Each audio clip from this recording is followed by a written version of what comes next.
Let's talk all about AI in business. It's hosted by Brent Muller.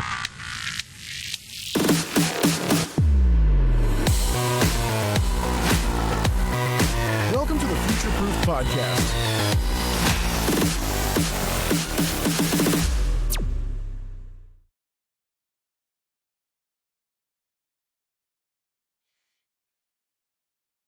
Oh, it's okay. I'll edit it up.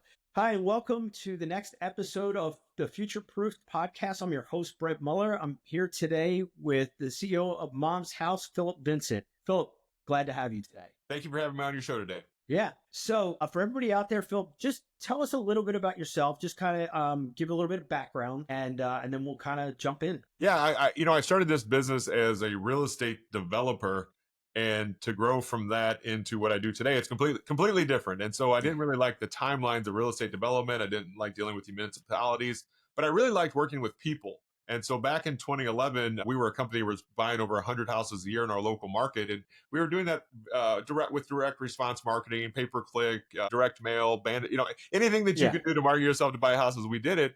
And we were tasked with, can you go out and build relationships and get some of those, juicy free leads, but instead of having to pay for it. And so most people in my space would go build relationships with other real estate agents and other investors. And what I found was that those relationships were kind of fleeting because those people were also in real estate. And so in my dream and goal of finding the best leads in real estate, I stumbled across something called senior living. And I want to be clear here. I'm not talking about taking that single family house and turning it into a senior living community. That is a whole entire business. I help keep those businesses full. So whether it's a 6-bed or a 600-bed community, Mom's House, we're a census conversion tool for the senior living industry. Awesome. All right. So next, tell us, so you told us a little bit about your journey, right? So tell us just a little more before we jump into Mom's House, is like, you started in real estate, and how did that evolution of starting, like, where was the brainchild of starting Mom's House and that, right? So like the I don't know, the origins. Yeah, we back in 2011, we were trying to figure out where we call it the flashpoint of when does that family need to sell their house? And we can discuss it right now. A divorce, another child, right? There's lots of reasons why people, a job transfer, right? Life-changing events. Yeah, life-changing events are big. Yeah. And in the data business, right, a lot of people search for those types of things to say, hey, if this means this, that means that. And so what we started to realize, and this was from, when you buy 100 houses a year, I like to look at the stereotypes. And I know people don't like that word sometimes, but in the stereotype, there's something to glean from that, from the data, right? I looked at it and said, hey, what's going on with my sellers in common? And I told the generic story that's it's a lot of times it's, dad passed away 8 years ago. Mom's been doing the best she can, and she fell down again. Mm-hmm. And this time the doctor says, hey, mom has to move into senior living. Oh, that's real motivation. I didn't put that motivation on them. And the family is trying to help mom. It's not a little decision. Like, I always feel like the real estate is so secondary to what I'm talking about today. Is where will mom get the best care? It's not a little decision. And if you just wait for Google reviews, you're going to be in trouble, guys. As all these boomers are moving into senior living over the next 20 years, please do not trust Google reviews because the industry changes fast. Yeah, I believe that. So you talked a little bit when we were talking before about the 3 big pillars of an event like this, right? That what a family, talk about what the family is going through, and then what are the things that Mom's House helps them. Yeah. Let's say that you and I are brothers, and we find out today from our sister that mom has to move into senior living. We're states away from mom, but we have a lot of opinions, right? And I always say, man, families that get along don't get along during this process. It's hard. It is a hard process. Because it's this, mom's going to move out of her forever home a lot of times to pay for that care. And so how do we know where the right care is? And is our sister just blowing this up and out of proportion? Is she being dramatic? Right. And maybe and honestly, this month of January here is always a big pop for the senior living industry. And the reason why is we just saw mom at Thanksgiving, and our sister told us hey, look for the changes, brothers. And we fly into town again in December for Christmas. And now we're like, crap, our sister's right. And January, there's a huge pop in this business because it's nobody, I always say, you don't take a healthy mom to senior living, right? So there's something that's happening, and the catalyst that usually makes it happen is usually a fall. I think it's about 64% of the time there's a fall that is involved. It is broke the camel's back, and now mom has to move. Right. So basically the care. So what are they, just give the viewers some idea of the options. Yeah, great question. The layperson says the word nursing home, Yeah. right? And they search for nursing home because that's what Yeah. they thought it was always called. And that's okay. It's just because they don't know. But there's varying levels of care, from in-home health care to independent living to assisted living to memory care to skilled nursing. All of those I just said are quite different. And I don't know if Yeah. you want to go down to the breakdown of each one, but just think about the word independent, right? They're Yeah. usually playing pickleball, they have their own Right. car keys, and they make their food and maybe a little bit of medical care. But as we go Right. down that line, it gets more and more clinical, 24-hour care. Some scary stats that they say a third of all boomers are going to be diagnosed with dementia or Alzheimer's. That's only That's 30. scary. That's 30 million people we're talking about out of the 100 million over the age of 65. And so Right. boomers were fortunate enough to have a lot of equity. They bought their houses a long time ago, Mm-hmm. and they're going to be, I'll use the word milking, they're going to be using that equity to pay for a soft landing for themselves. They live longer, and Right. they're, forgive me for the word, they're a little more bougie than their parents were, the silent generation, Yeah, a meaning lot they more live bougie. a lot more. Yeah, I was being kind there. And so they're going to want different things than their parents did. And so as they navigate the levels of care, they don't, no one wants to downsize or downgrade. And so they want that nice life. And senior living, as we know, it's going to continue to change. The numbers are so staggering. We're actually supposed to double the amount of beds in the United States or rooms over the next 5 years. That's how much Wow. it's happening right now. We're going to go from Yeah. like 70,000 to over 100,000 over the next 5 years. Yeah, and just I'm here in Charlotte, North Carolina, and then you see them building senior, and to your point, varying degrees, right? So there's parts where it's on that sliding scale of how independent they are, right? How much they can do for themselves versus not, and you see those different types of facilities being built. You do. Yeah, they Yeah. look like ski lodges, right? They very rarely, they're big and beautiful buildings. And so Yeah. that's for the private pay industry. And, only about 5% of Americans are considered wealthy or affluent enough to just have that money ready to pay the average cost of over $6,000 a month. So where does the other 95% of Americans who don't want to move into Medicaid, and we'll talk about that, Right. where does it comes from? It comes from selling mom's house. And Yeah. the numbers are pretty staggering too. The ratio is 7 out of 8 people in senior living are female. And Yeah. I always say that even if it's dad's the one that's still alive, when I deal with the adult children, they're always like, what are we going to do with mom's house? Help, Yeah. because mom ruled the roost, right? And so Yeah. that's Mom why rules the they do rules, it. right? Yeah. Yeah. Yeah. Yeah. So it was never dad's house, even if Yeah, it's still. he owned it. Yeah, he paid for it, but Right. no, it was never dad's house. It was mom's house Yeah. the whole time. Yeah. Yeah. And Absolutely. so that house, that unlocking that equity out of the house, I always lovingly say about mom's house, it was clean, but it was grandma clean, right? Or dated, right? Right. And these families have lived in these houses so long that mom got her new kitchen in 1991. She got her new kitchen. And now that kitchen's got to be replaced because they've Right. lived there that long that the styles change so fast. And then the third thing, we talk about the 3 levels: best care, how the heck do we pay for this, and what do we do with all the stuff? Yeah. And it is just staggering the way boomers look at their possessions as their identity. And so the Yeah. separation of stuff and this is very, very hard. They have, basically they have 95% too much stuff when they move from their forever home into senior living. And Way so too much. you can't even give it away anymore. The adult, Yeah. the grandkids don't want it.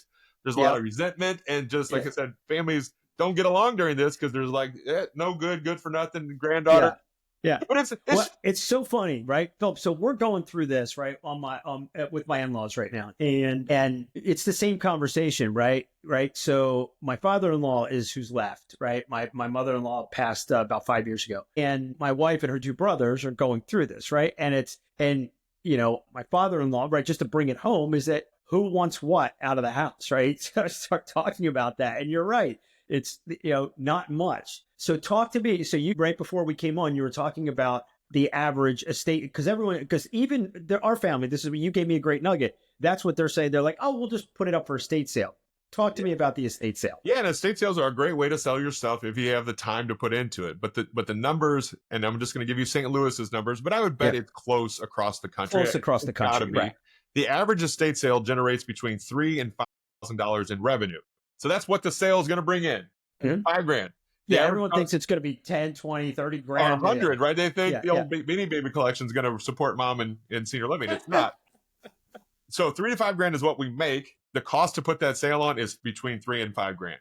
So when you hear that, you're just like, well, what's the point, right? And this is the thing about being pragmatic. If we take the literal approach to saying, why the heck would we do this? Now we come across as cold, because what we can't forget about here is the emotions of this all. Right. Right. Don't go tell dad his stuff is worth nothing or less than nothing. I mean, because it's not. And I always say the highest and best use is your family. Go get your tchotchkes. Go. And if dad has something, this is a good one for senior living. If dad has something that's big or he can't take it to his new community, get pictures of that thing made and frame it up and bring it to him so he can keep the memory. It's the memory of, not the possession. It's the memory. Oh, that's a really good idea. Really good idea. All right.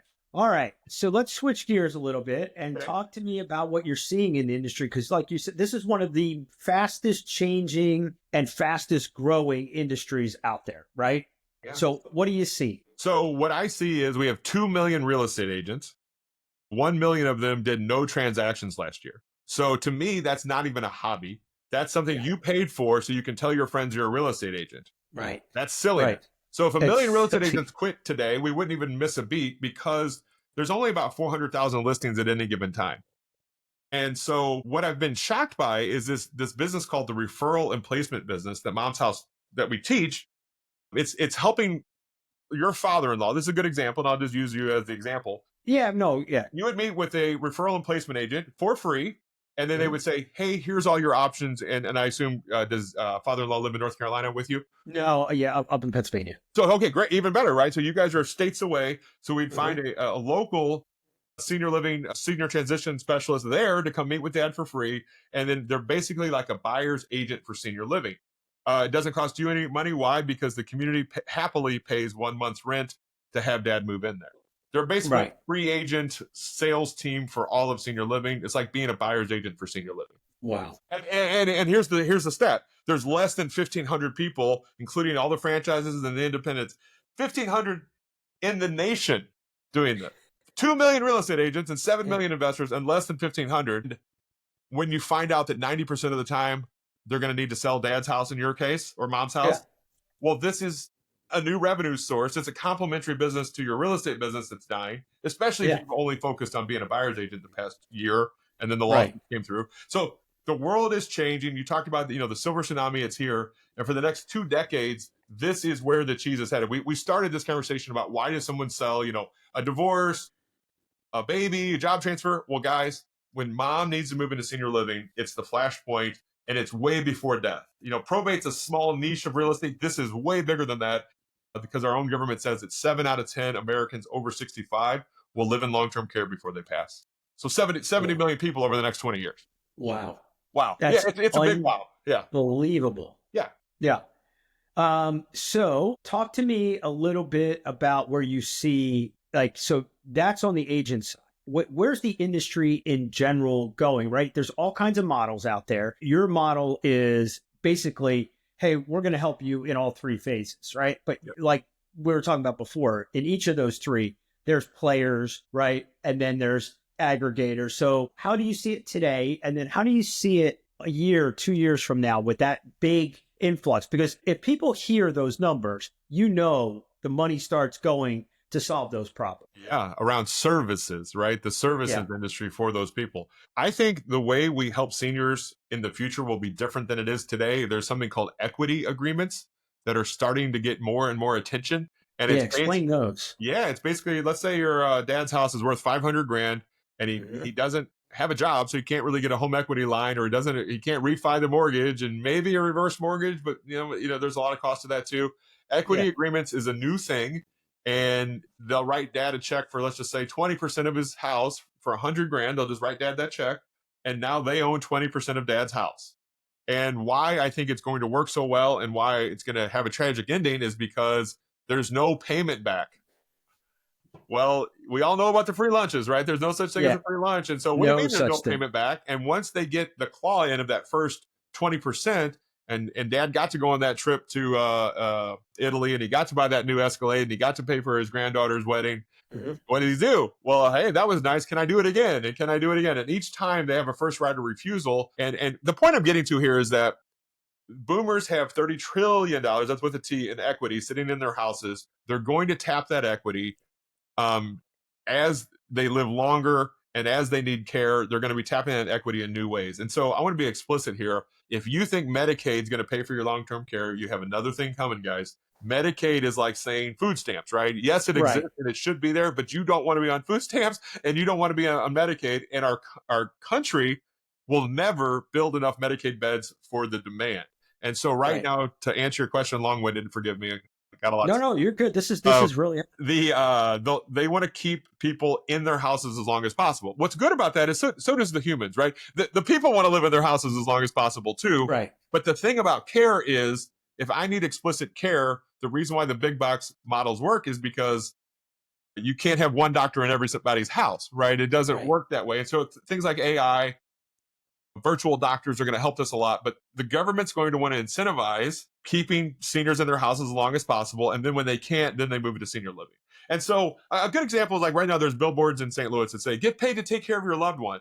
If you would have told me 30 years that that was a real thing, I would have called you a liar. I was like, no way that's true. It's true because we have a caregiver shortage. So you can get paid now to take care of Nana. That's crazy, but it's true. This is that start of the government's never going to build enough communities. So they're just going to try to incentivize it in a different way. Yeah. Yeah.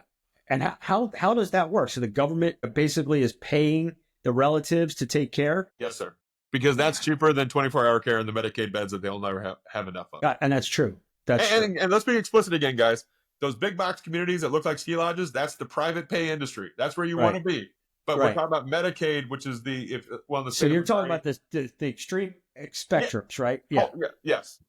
Yeah. So most people fall in the middle. What's the middle look? The middle is, and this is the great part. The middle is all the boomers that bought their house in 1964 for 17 grand, and now that thing's worth 450. Yeah. In a perfect condition. They'll sell it as is for 350. But what's so funny about the numbers is it's $116,000 a year is the average cost of a private pay bed, which is, by the way, I want to live in the same room as you, right? I want my own private bed. It's $116,000, and I'm going to stay there for about 24 to 30 months. We'll do that math. It's around 300 grand. Right. So that house is the catalyst. It's the thing that's going to get me to have the private pay, because my pension's never going to be enough to pay for the care that I need. But what happens if you live 10, 15 years that way? That's when Medicaid comes in. Yeah. Right? People outlive their money all the time, and it's a scary thought. And I always call it the morbid death math. If we knew when we were going to die, it'd be a whole lot easier to plan. And I think people are going to live longer. But I also, I've been told that boomers have more expensive taste than their parents did, and they have less money to spend on it. That's not a good combination. Yeah. And look, I just haven't been through this and understanding it. I feel like we have to touch on it. You don't have to go into depth, but the number two, right? The how to pay there. You've talked about a bunch of options. One of the things that we went through, right? And I know tons of people go through is the look back period. Can you talk a little bit about that? Right. Yeah. Just so people understand how the government will claw back their money. Yeah. And you can't really protect it unless you do some things ahead of time. It's like planting a tree. When's the perfect time to plant a tree, they say? When you don't need one? Well, it's 20 years ago or today. Yeah. So family planning is the same way. For some reason, the boomers are getting better at it because they've gone through this with their parents, of them not being prepared for this. Things like trusts. You can start to protect your assets now. A lot of boomers didn't. And so what we're talking about, the look back period, is if dad has $1 million house, he can't go on government programs when he's sitting on $1 million in equity in his home. And so if those things would have been put into a trust, the look back period would not have. So what we're trying to say is look back period is the government will say, hey, did you move some assets around so as to not pay for it by pushing these things over here? And so that was 3 years, and now it's 5 years in a lot of cases. They're just making sure that they're not giving government programs to people that have assets other places. And so I'll come back to the food stamps thing again. I'm glad we have food stamps, and I'm glad we have Medicaid for care, but they shouldn't give it to people that have millions of dollars in assets sitting there. Right. It's no different than food stamps, right? And so I'm glad those programs exist, but through things like setting up trusts and I'm not an attorney, right? So go see an elder care attorney. Right. Or, please go do those things, but you can't. You did stay at Holiday Inn Express last night, so great. Yeah. And do it now, guys, right? Because they're going to look back 5 years. So, if you're 40 and you're doing it, and then, when you're 80, that won't matter. You will have that all set up. Right. So, if you want to protect your assets, you do it immediately, right? You don't do it after the fact when you need the government spending, because they are going to look at all your assets. And harder and harder. What was 3 years is now 5. It's like buying car accident insurance when you have the accident. You don't get to do it. Right. And people are always like, well, what about long-term care insurance? Great. If you're one of the 10% that has it and you bought it in the 80s when it was good, great. Right. And today's boomers aren't buying it as often. And so because they've made the policies worse and worse and worse because care is getting more and more expensive, insurance, they're Right. funny. They don't want to pay for it. They don't want to pay Right. it out. They'll take it in, but they don't want to pay it out. And so how people pay for care is getting harder and harder. And you want to talk about solutions for a little bit. I think everyone's trying to starve off moving dad into care because they don't want to turn that big bill on Right. until they have to. But here's the conundrum: dad might have a shorter life because of that, because not having the right care, by being isolated and not having med management and more fall risk. And this is that gray area of life. It's like it's really hard to make the decision. Yeah. Really hard. So whoever's making that decision there and your family's going through it, man, give them a hug. They're going through it. This is They are going through it. Right. They're going through it. So just give them a hug, because a lot of times it weighs on one person the most. I like to call her daughter Judy. It's usually the adult daughter that lives the nearest to mom or dad and taking the paid time off and, taking mom to all the doctor's appointments and, trying to keep everyone happy, namely mom and namely the brothers and sisters. And so that person is having a rough time. And I always say, imagine all that going on. You're being pulled in 4 directions. And then a real estate agent shows up and says, to get top dollar, we need to rehab this place. And they're like, whoa. Yeah, like, as if I have time for any of that. And where the heck is Right. that money going to come from? And by the way, we all want top dollar. And I think with Mom's House, what I like about what we do is we explore all the options. If your house is retail ready, let's list this bad boy, get top dollar. If it's not retail ready, let's go over those options as well and look Right. at what it is. Because we use something called the cost versus value guide. And if you guys want to look that up, it's really cool that in the country, they've been chronicling what it costs to rehab items for the last 23 years. So you said North Carolina, I'm just going to guess it's probably 24 grand to tear out a bathroom and put a new bathroom in. That's the cost. The value you get back is around $13,000.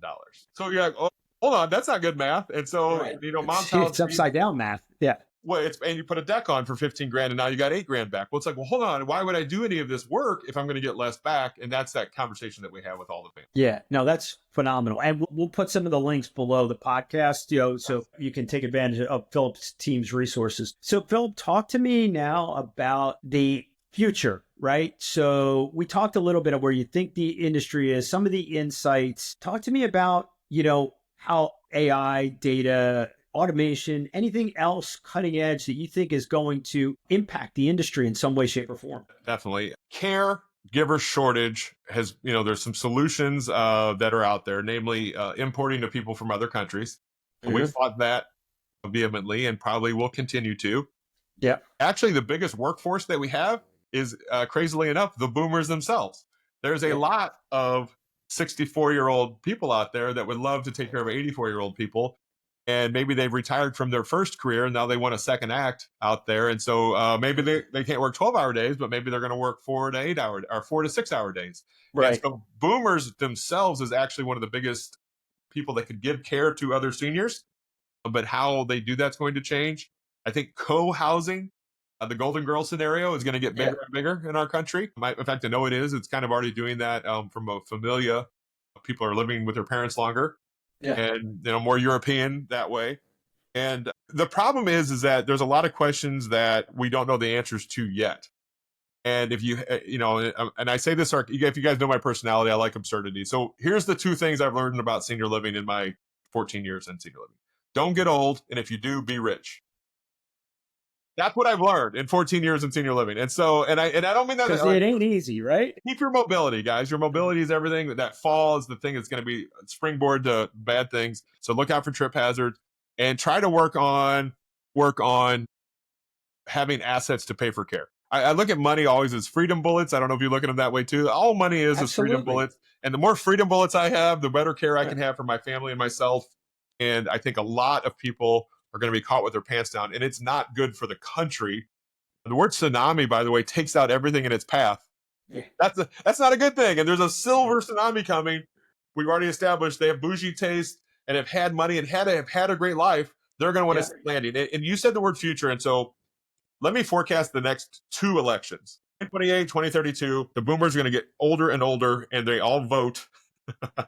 And they're going to want a safe landing. There's going to be a lot of change in the next decade for boomers in their care. And you're also going to see how housing and healthcare smashed together in ways that have never been done before. That's going to be really interesting to watch for sure, right? Because as much as we like to try to look ahead, you can't predict, right? If I would have told you, you'd be seeing ads of people, renting their house out like an Airbnb 10 years ago, you'd laugh, right? Oh, I'm not, you stay at hotels, right? And like the concept Uber, right? Versus taxis. There's just so many stories about things that we didn't see coming. And I think you're right. I think that there are things in this space that people just aren't imagining yet, or there are some really smart people that are imagining them and they're, planning them and building them, but how it impacts the industry, right? You're front and center. So that's going to be a really interesting chair to watch it from.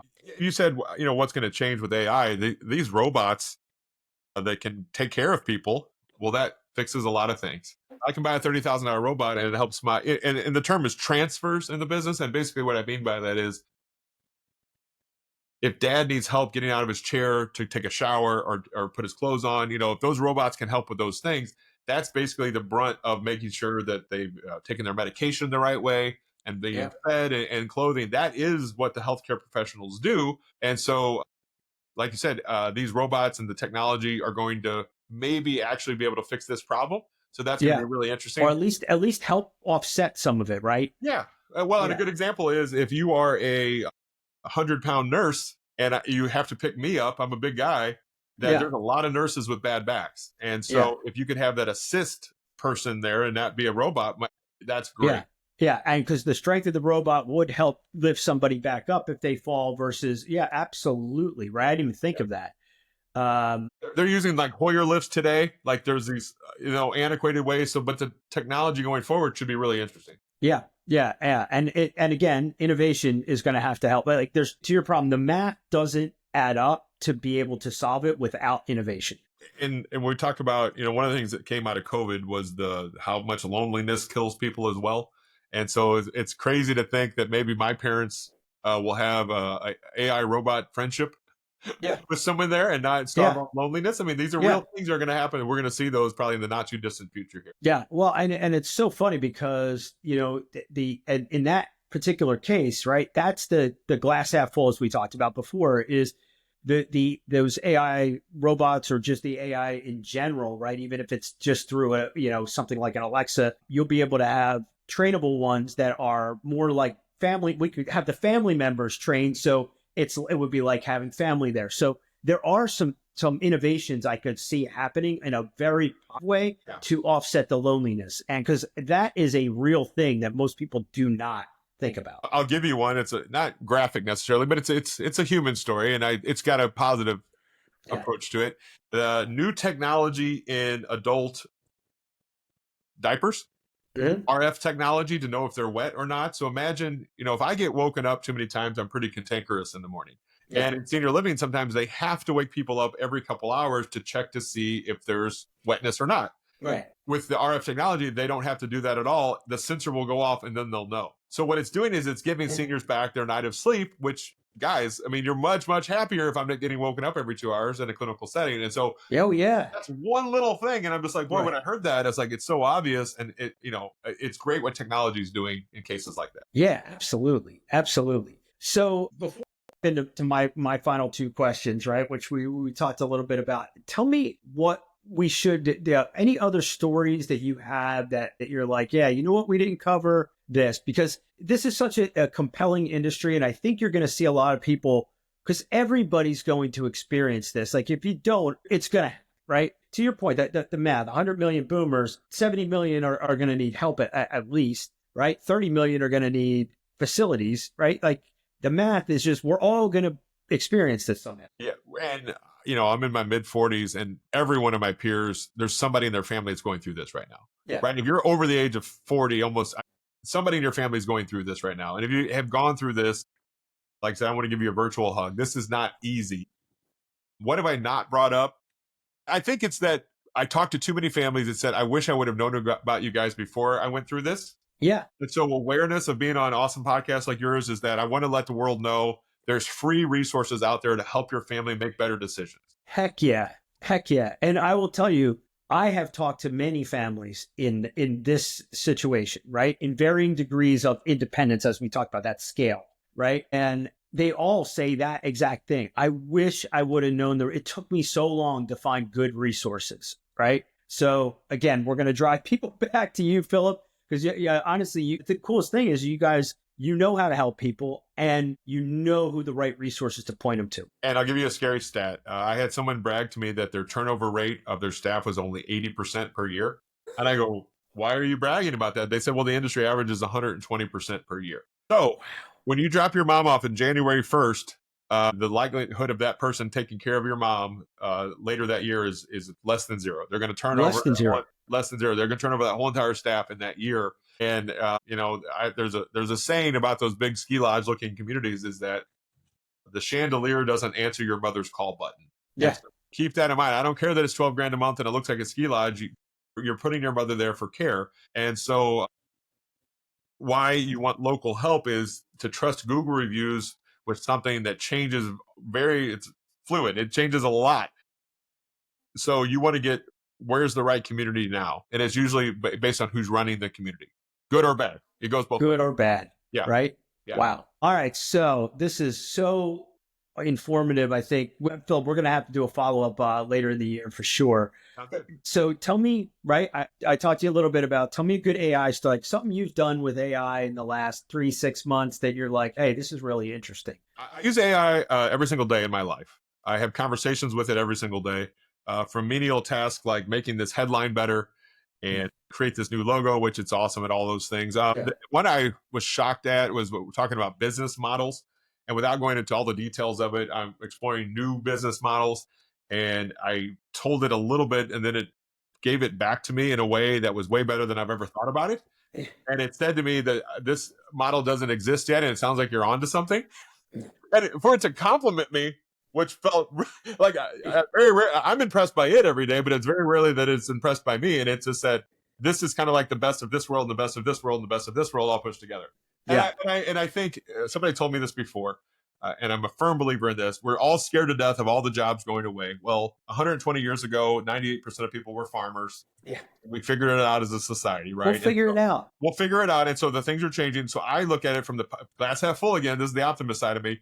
Give the smartest people the ability to be 100 times smarter and 100 times more efficient, and see what they come up with. I totally agree. And so the terms we've been using, so there's a product out there called Copilot.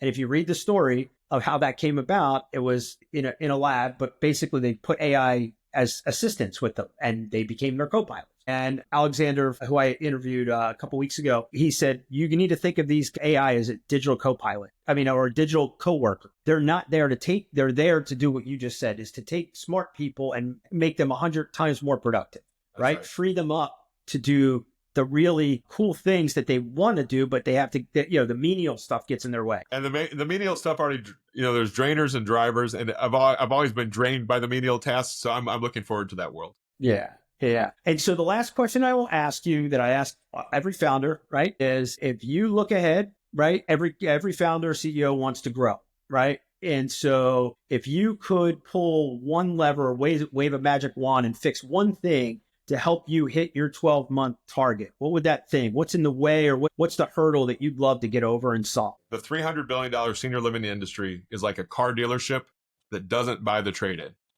Explain that. Yeah. So guys, if you went to buy a car today, you'd probably trade your car in. And they have their head in the sand because they said, oh, we just refer out to real estate agents or something like that. And the way it's been done. And imagine if you had a business where your patron only lived with you on average 21 to 24 months. Mm-hmm. So you've got the front door and the back door open, if you follow what I'm saying. You've got this short window. What's stopping them from moving in is the house that they live in themselves. And the owners of the communities get it, but the people that run it don't. And if I could pull that magic wand, it was for them to embrace the housing. By the way, there wouldn't even be, if they were, I'm going to say this nicely, if they were smart enough, they would realize it is a housing problem that's stopping them from moving in. If they bought the trade-in, they would make their business 50% more profitable by doing that one thing. Absolutely. And they don't, and they're almost shocked when you bring it up to them. It's like and I'm just like, guys, this is what's stopping them from moving in is this one thing. And so I would make them all aware that they have options too, and the two I think are going to be more and more married together. Yeah. We're going to see it happen. Well, we have private equity people watching this, so don't be surprised if you get a door knock, because that light bulb's going to go off for some entrepreneurs. I would love to talk to them. Yeah. Yeah, there's a disconnect there, and I could talk about it for days, honestly. Well, I will definitely talk to you on future. We always do. We like to do the follow-ups later in the year because things change, right? And your industry is going to change a lot. Phillip, you have been really, really insightful. This is phenomenal stuff. I can't wait to get this thing live because, like you said, we're all going through this, right? So everyone's going to be interested in it. So we'll get all the links up and all. But Phillip, thank you again for being our guest and sharing your insights. Thank you for having me on today. Awesome. All right, guys. Until our next episode, we will talk to you soon. Thank you. No, yeah, I'm very passionate about this. If you can't tell, so I mean, it's just thank you. Yeah, and I feel like, I think most founders are this way, is that I should be doing more. Forgive the word, but I should have exploited this better. More people should know what Mom's House is, and more people should know, and it's just, and all that means is opportunity, right? I was just a little ahead of the curve, been doing this since 2011. Yeah, I have students nationwide, like anything. I'm probably like a lot of real estate agents. They have the training, but are they out building the relationships? There's a ton of, even with all, let's say they were all great, all 3,000 of my students were like perfect at it, we would still need more people. It's like saying there should only be 3,000 real estate agents in the world. There's 2 billion. That's how far away we are in comparison. Not a big fan of the word franchise for lots of reasons. I don't share in their profits. I'm more of an education system to teach them how to do this. Yeah, more education. Yeah, no, there's some franchises out there, that charge anywhere from, 50 to 150 grand plus 8%, 10% of your revenue and 10-year contracts. It's just never really did it for me. Thank you. Yeah. Okay. Yeah. And I would love to talk to you about it. We've never raised funds. And I think I would have been farther along had we done that probably 2 years ago. 2 years ago, I wish I would have done it. We've got a business where if I stick $1 in, I can get $3 to $4 back. So my God, I should be sticking more dollars in. Right. I mean, and that's obvious. And so I need help too. We had a lot of employees and now I'm down to no employees, which is kind of great. I didn't really like the business I was building. And so when I think about having partnerships or, I don't really want to sell the business, but I feel like I want somebody, we're back to the minutia again. I hate running a business. I'm a visionary and I like doing what we just did. Right. That's the visionary goes out and I'm in sales. I do the ad creations, all those things that I'm good at. I should be, I need an integrator, which is what, 4% of the population, right? A good integrators are rare. So yes, agreed. Yeah, they're not good at sales. It's marketing, and that's where you can have a better software than the competitor, but they can't knock off the incumbent because the marketing's better. Yeah. I will take you up on that, and I'll probably do a lot of structuring of my thoughts instead of just getting in there with you and rambling to try to get to some clear goals of the meeting. But I appreciate that offer. That's very kind. Thank you, sir. Appreciate it. Good to meet you. If you're ready to embrace change and lead with innovation, be sure to subscribe and never miss an episode. Thanks for tuning in to the Future Proof Podcast.